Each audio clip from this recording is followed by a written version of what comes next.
हम लोग area related question solve करेंगे जो आपका लीनियर इक्वेशन में रहता है। एक बार क्वेश्चन को पढ़ लीजिए।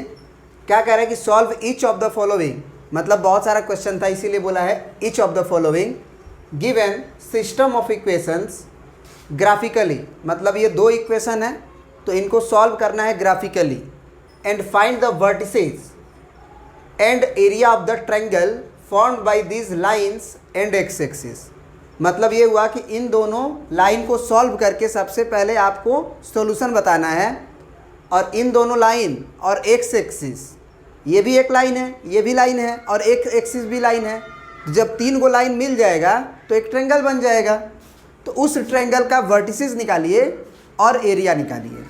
तो देखो इस तरह के क्वेश्चन में हम बता देते हैं कि सबसे पहले हमको लाइन को सॉल्व करके लाइन को बनाना पड़ता है। तो लाइन को बनाने के लिए ना इसमें एक मतलब बहुत ही कॉन्सेप्चुअल बात है, और ये मतलब स्टडी करने के बाद पता चला कि तुम क्या करो कि एक्स एक्सिस को और वाई एक्सिस का पॉइंट फटाक से निकालो पहले, है ना। मतलब क्या कि इस लाइन में x को 0 करो, y को 0 करो और x का वैल्यू निकालो। इसमें भी y को 0 x का वैल्यू निकालो। ऐसा इसलिए क्योंकि डायरेक्टली हमको x एक्सिस का पॉइंट मिलेगा। समझो हम क्या बोल रहे हैं। हमको दो बॉक्स बनाना है। सबसे पहले तो एक लाइन, दो लाइन, तीन लाइन और ये चार लाइन। इसमें नाम लिखेंगे हम लोग 2x माइनस 3y और प्लस 4 = 0। लाइन बनाने के लिए यहाँ x और यहाँ y, यहाँ x, y। फिर दूसरा ग्राफ हम लिखेंगे, उसका नाम कितना है तो x + 2y - 5 = 0, है ना।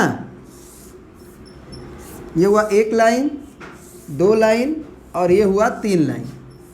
ये हुआ तुम्हारा x, ये हुआ तुम्हारा y, ये हुआ तुम्हारा x, y। तो हम ये बोलना चाह रहे हैं, हम ये बोलना चाह रहे हैं कि सबसे पहले तुम क्या करो कि दोनों में, जैसे इसमें भी इस लाइन का अगर सॉल्व करके पॉइंट्स निकालना है तो इसमें y = 0 रख दो।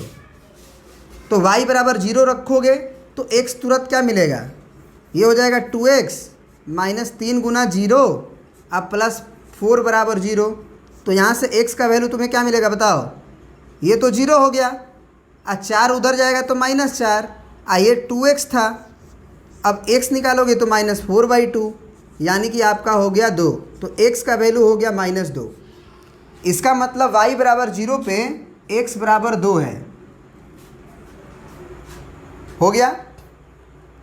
अब हम क्या करेंगे, अगला में भी, अगला जो भी पॉइंट है, मतलब ये वाला भी पॉइंट है, इसमें भी हम y = 0 रखेंगे।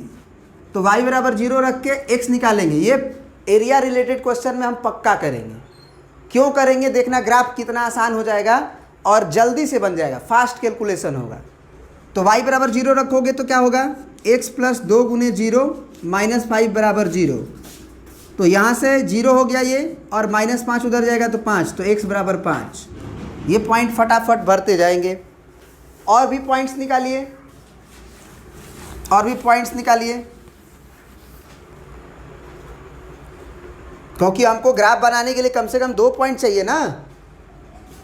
तो यहाँ पे देखो सबसे पहले ये काम कर लेंगे, उसके बाद x in the terms of y निकाल लो, या y in the terms of x निकाल लो, या इसी में आप क्या करो कि मन ही मन y का वैल्यू मान लो तुम 1 डाले। तो y का वैल्यू अगर 1 डालोगे तो ये कितना होगा, 2x - 3 × 3 + 4। तो यहाँ से x का वैल्यू हो जाएगा तुम्हारा, यहाँ से 2x हो गया और यहाँ से तुम्हारा +1 हुआ और बराबर 0। तो x का वैल्यू आया -1/2। तो ये भी बना सकते हैं हम लोग, है ना, ये भी बना सकते हैं। लेकिन क्या करते हैं कि 1/2 एक्चुअली 0.5 माइनस में होता है, इसमें चलने में दिक्कत होगा। तो हम y = 1 के जगह पे y = 2 पुट करते हैं। y = जब 2 पुट करेंगे तो देखेंगे x क्या आएगा। y = 2 पुट करेंगे तो ये 2 × x रहेगा, -3 दूना के 6 होगा, +4 होगा। तो यानी कि यह आएगा 2x - 2 = 0। तो यहाँ से x वैल्यू आएगा आपका 2/2 यानी कि 1। ये प्यारा सा बढ़िया वैल्यू है। तो y में 2 तो x में 1, y में 2 तो x में 1। ठीक है, एक और पॉइंट की ज़रूरत पड़ती है वैसे तो आप निकाल लो एक और पॉइंट, तो वो हम नहीं निकालेंगे, वो आप निकाल के चेक कर लो, क्योंकि हम सही ही निकालते हैं, हम गलत नहीं निकालते हैं। ठीक है ना। और अगर आपको सेटिस्फाइड ज़्यादा होना है, 2 पॉइंट से ही लाइन बन जाता है वैसे, तो और ज़्यादा सेटिस्फाइड होना है तो क्या करो आप कि ये पॉइंट को इसमें डाल के देख लो सेटिस्फाइड कर रहा है कि नहीं। तो 2 एकम 2 सॉरी 2 दूना के 4 x पड़ेगा तो ये 0 हो जाएगा, है ना। कुछ गड़बड़ है यहाँ पे, शायद -2 आया था, x का वैल्यू आपका -2 आएगा, क्योंकि y 0 रखोगे तो ये 4 -4 में बदलेगा, ये -2 आएगा। देखो यहाँ गलती हो रही थी वैसे, तो इसीलिए आप लोग ध्यान रखिएगा कि 3 पॉइंट बनाइएगा ज़रूर। अब x का वैल्यू अगर 1 रखे तो ये 2 एकम 2 हुआ, और 2 रखे तो -3 दूना के 6 हुआ, तो यहाँ से -4 आएगा और ये +4, 0 हो गया। सही है। इसमें एक पॉइंट निकाले थे, एक और निकाल लो। तो इसमें y का वैल्यू रखो, x का वैल्यू इंटीग्रल आएगा, तो y का वैल्यू मान लो 1 रख देते हैं, तो ये x + 2 × 1 और -5 = 0। तो x का वैल्यू आ गया तुम्हारा -3, इधर आएगा तो उधर जाके x = 3 बनेगा। तो यहाँ ये कि 3, 0। सेटिस्फाइड होने के लिए 5 0 डालो, तो x में 5 डालेंगे, अब y में 0 डालेंगे तो 5, ये 0 -5, तो 5 - 5 0 आ ही जाएगा। फिर ये है, सॉरी यहाँ पे 3 भरोगे ना, y का वैल्यू 1 ना भरोगे, y का वैल्यू 1 था, तो जब 1 भरेंगे यहाँ 3 भरेंगे, तो 3 एकम 3 हुआ। अगर y की जगह पे 1 रखें 2 एकम 2 हुआ, तो 3 2 5 -5 0। सही है। अब अगर हम पॉइंट्स को बना लिए तो अब ग्राफ देखो कितना आसानी से बनेगा। और क्यों हम पहले बोले कि दोनों में y = 0 करके पहले x को निकाल लो, ये क्यों बोले अब तुमको समझ में आएगा। सबसे पहले आप क्या बनाओ, x एक्सिस y एक्सिस, बहुत बढ़िया, y एक्सिस x एक्सिस बन गया। अब ये हो गया 1 2 3 4 5, ये हो गया 1 2 3 4, चलो 4 ही तक करते हैं। ये हो गया 1 2 3 4 ही तक, यहाँ भी आपका 1 2 3 4 तक। ये हो गया तुम्हारा -4, ये -3, ये -2, ये -1, 1 2 3 4 5 0, ये -1 -2 -3 -4, 1 2 3 4। अब देखो x में -2, y में 0, मतलब x में आपको चलना है नेगेटिव में, तो -1 -2, y में नहीं चलना है, मतलब यहीं पे रहो आप। फिर x में चलो 1 और y में चलो 2, तो x में प्लस में चलना है, तो x में 1 चल गए और y में 2 चल गए, यानी कि आप यहाँ पे हो। अब 2 पॉइंट है, इसको मिला दो, मिला दिए। इस ग्राफ पे इसका नाम लिख दो, 2x - 3y + 4 = 0। अब दूसरा इक्वेशन में x में चलना है 5 और y में 0, तो 5 और 0 यहाँ होगा, 1 2 3 4 5। अब y में नहीं चलना है, इस पॉइंट का नाम लिख भी दो, -2, 0। इस पॉइंट का नाम 5, 0। अगला पॉइंट 3, 1, तो x में 3 यानी 1 2 3, y में 1 यानी कुछ यहाँ पे आ गए। बहुत बढ़िया। अब ये पॉइंट और ये पॉइंट को मिला दो आप। अब सुनो ध्यान से, ये जब हम मिलाने जा रहे हैं तो हमको ऐसा लग रहा है कि ये इससे पास करेगा, लग रहा है कि नहीं लग रहा है, बोलो। तो अगर ये पॉइंट से पास कर रहा है और ये पॉइंट का नाम आप क्या लिखे हुए हो, 1, 2 लिखे हो ना। अरे भैया 1, 2 ये नहीं लिखे थे, x में 1 y में 2 सेटिस्फाइड किया था, तो ये 1, 2 अगला में डाल के देख लो कि सेटिस्फाइड तो नहीं न कर रहा है, क्योंकि सेटिस्फाइड करेगा तो वो इससे भी पास करेगा। अगर तुम्हारे पास एक्चुअल ग्राफ पेपर होगा तब तो बहुत बढ़िया है, वो आपको सामने दिखाई दे देगा कि नहीं उससे पास कर रहा है। लेकिन मेरे पास ग्राफ नहीं है, तो हम क्या करेंगे, हम अपना खोपड़ा लगाएंगे कि वो पॉइंट से वो सेटिस्फाइड हो रहा है कि नहीं। तो x में 1 और y में 2 डालते हैं, तो x में 1 डालेंगे और y में 2 डालेंगे,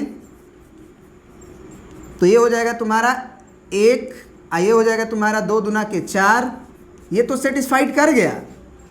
4 1 5 -5 0 सेटिस्फाइड किया कि नहीं किया।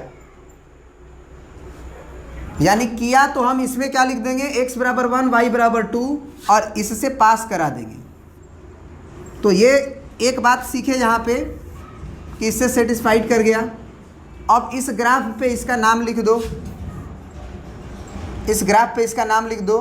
क्या नाम था इसका, तो x प्लस 2y माइनस 5 बराबर 0। एक और बात बता रहे हैं, माने अगर तुम रफ ग्राफ ड्रॉ कर रहे हो तब मान लो ग्राफ पेपर तुम्हारा ख़राब हो गया, गलती सलती बहुत ज़्यादा हो गया, तो जब तुम रफ डायग्राम में भी बनाओगे, माने बिना ग्राफ पेपर के भी बनाओगे, तो इस बात का ध्यान रखना कि अगर ये पॉइंट तुमको पता करना है कि एक्चुअल में कितना है, तो दोनों ग्राफ को तुम सॉल्व कर देना।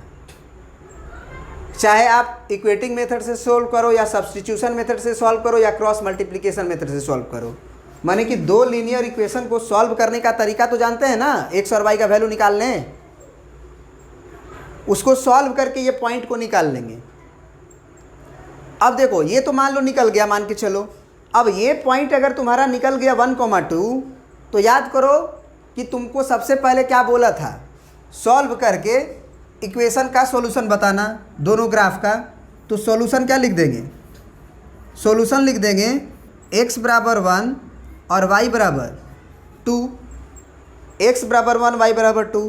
दूसरा चीज़ क्या बोला था कि find the vertices and, vertices and, vertices समझते हो ना, जहाँ ट्रेंगल का कॉर्नर्स होते हैं, तो वर्टिसेस निकालना है and area of triangle form by this lines and x axis. तो ये हमारा एक्स एक्सिस था और हमारा ये लाइन था। तो अब तुमको पता चला कि ये वाला पॉइंट पहले ही क्यों निकलवाए थे, ये पॉइंट 5,0 और ये पॉइंट -2,0 क्यों निकलवाए थे, क्योंकि हमको ट्रेंगल का वर्टिसेस तो निकालना था ना। तो इसीलिए याद रखना कि अगर एक्स एक्सिस पर कोई लाइन कट करता है तो वहाँ का y 0 होता है, और वो हमको अगर निकालना ही है तो क्यों नहीं वो पॉइंट हम निकाल ही ले पहले ही इस लाइन में ही, y को 0 दोनों में करके। तो अगर ये पॉइंट निकल जाएगा तो हम वर्टिसेस लिख देंगे ट्रेंगल का। ये हमसे पूछा गया था कि वर्टिसेस क्या होगा, तो वर्टिसेस का मतलब उसका कोऑर्डिनेट पूछ रहा है, इस पॉइंट का कोऑर्डिनेट क्या होगा, इस पॉइंट का कोऑर्डिनेट क्या होगा, इस पॉइंट का कोऑर्डिनेट क्या होगा। तो एक कोऑर्डिनेट हो गया 1,2, एक हो गया तुम्हारा -2,0 और एक हो गया तुम्हारा 5,0। अब तुम कोऑर्डिनेट अगर पढ़े होते ना, कोऑर्डिनेट ज्योमेट्री क्लास 10th में, अगला चैप्टर्स है कुछ 7, 8 या जो भी हो, उसमें अगर ये कोऑर्डिनेट पता रहता है तो एरिया वहाँ एक फार्मूला से भी निकाल लेते हैं। लेकिन यहाँ पे जो है आसान है एरिया निकालना, निकाल लेंगे। कैसे निकालेंगे, हम एरिया का फार्मूला जानते हैं कि एरिया बराबर होता है हमारा half into base into corresponding height. तो यहाँ पे बेस का काम हमारा ये पूरा करेगा। अब ये लेंथ कैसे पता करें, तो ये लेंथ पता करने के लिए आप देखो कि ओरिजिन से आप कितना इधर हो, लेफ्ट में कितना हो, -2,0 है पॉइंट ना, तो आप 2 यूनिट इधर हो। ओरिजिन से राइट में कितने हो, तो 5 यूनिट हो, क्योंकि 5,0 कोऑर्डिनेट है। तो बेस का लेंथ अगर पूछेंगे तो नेगेटिव नहीं होता है, लेंथ में जुटता ही है। तो ये 2 और ये 5 7 हो गया, तो हाफ इंटू ये 7 हो गया। और हाइट हो जाएगा यहाँ से जो परपेंडिकुलर पड़ेगा। तो हाइट के लिए हम बताए थे ना कि ये जो है पॉइंट का y कोऑर्डिनेट है और ये x कोऑर्डिनेट है, तो इस वर्टेक्स का जो y कोऑर्डिनेट है वही इसका हाइट होता है। होता है कि नहीं होता है, होता है ना, क्योंकि ये वाला डिस्टेंस 1 होगा x में, अब y में 2 होगा, तो यही हाइट है हमारा। तो हम बेस को 7 ले लेंगे और हाइट को 2 से 2 कट गया, ये आया 7। तो आप क्या लिख दोगे एरिया में, 7 स्क्वायर यूनिट। तो एक एरिया भी हमसे पूछा था, तो लास्ट में हम एरिया बराबर लिख देंगे कितना, 7 स्क्वायर यूनिट। और इस पूरे को एक साथ लिख के एक रेक्टेंगल में घेर के आंसर लिखेंगे ऐसे, ठीक है ना, ऐसे बढ़िया से घेर के आंसर लिख देंगे। क्या समझ में आया,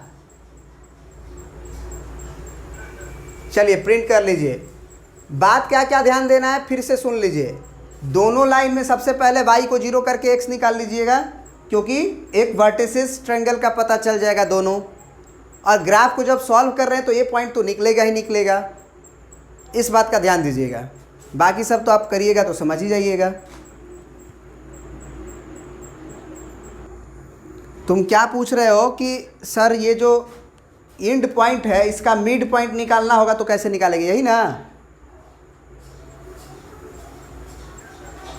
मिड पॉइंट निकालने के लिए देखो एक फार्मूला होता है, सुनो बता रहे हैं। मिड पॉइंट निकालने के लिए मिड पॉइंट फार्मूला होता है वैसे, है ना। दोनों का एक्स कोऑर्डिनेट को जोड़ के बाई 2 कर दो। ये है -2 और ये है 5। इसका दोनों का जो एक्स कोऑर्डिनेट है ये है -2 और वो है 5।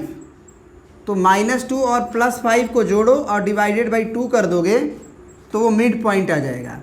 तो ये आएगा कितना, 3/2 यानी कि 1.5। 1.5 इसका मिड पॉइंट होगा। तो 1 और 2 के बीच में, समझ रहे बात को। तो कभी भी मिड पॉइंट निकालना होगा तो x का अगर मिड पॉइंट निकालना होगा तो x कोऑर्डिनेट को जोड़ के बाई 2 करना विथ साइन। मतलब x का कोऑर्डिनेट यहाँ -2 है, यहाँ 5 है, तो -2 + 5 बाई 2 कर देना, तो वो मिड पॉइंट निकल जाता है। समझ गए। और कुछ पूछना है? अब तुम्हारा क्वेश्चन देख लेते हैं, अगला जो पूछ रहे हो तुम।